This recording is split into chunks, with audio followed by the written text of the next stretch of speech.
बड़े उदास दिखाई दे रहे हो। बोले प्रभु एक कलयुगी भगत ने नाक में दम करके रखा है। बोले क्या हुआ?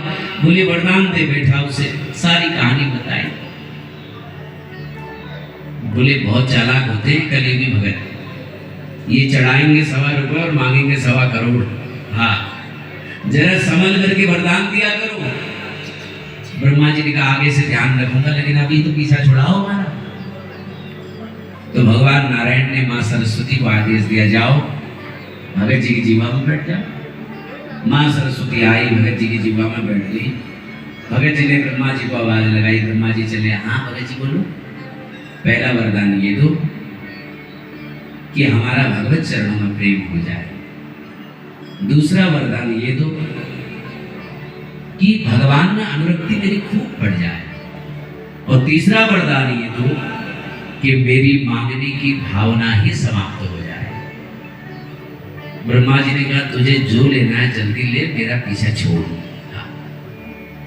तो कहने का मतलब ये है कि मांगना जीव का स्वभाव है कि नहीं?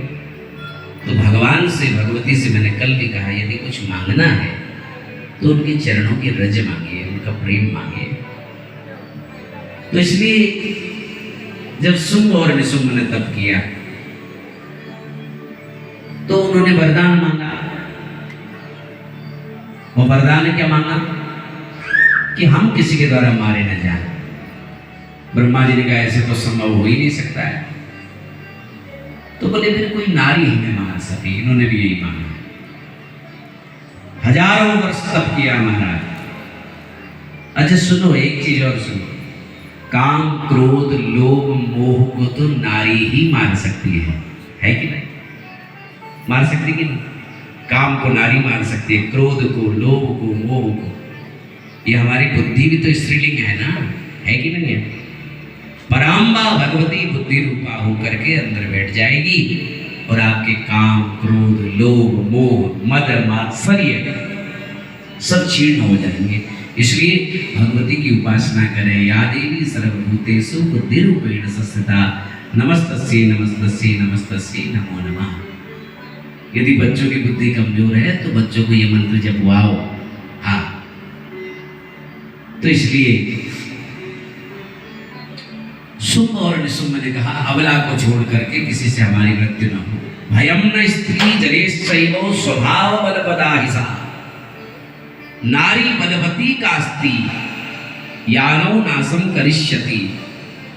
नारी वैसे भी अबला होती है, कमजोर होती है, बेचारी छिपकली को देख करके डर जाती है ना?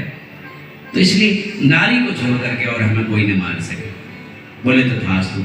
सिंह निशुंभ ने अपना पूरा अधिकार जमा दिया तीनों लोगों पर। देवता बेचारे छुपने लगे, भागने लगे। तब जाकर के देवताओं को याद आई कि एक बार ऐसा ही संकट जब महिषासुर के समय में भी आया था, तब भगवती ने कहा था कि तुम मुझे स्मरण करना। तब जाकर के सारे देवता मिलकर के त्राहि त्राहि करने लगे, भगवती को पुकारने लगे। नमो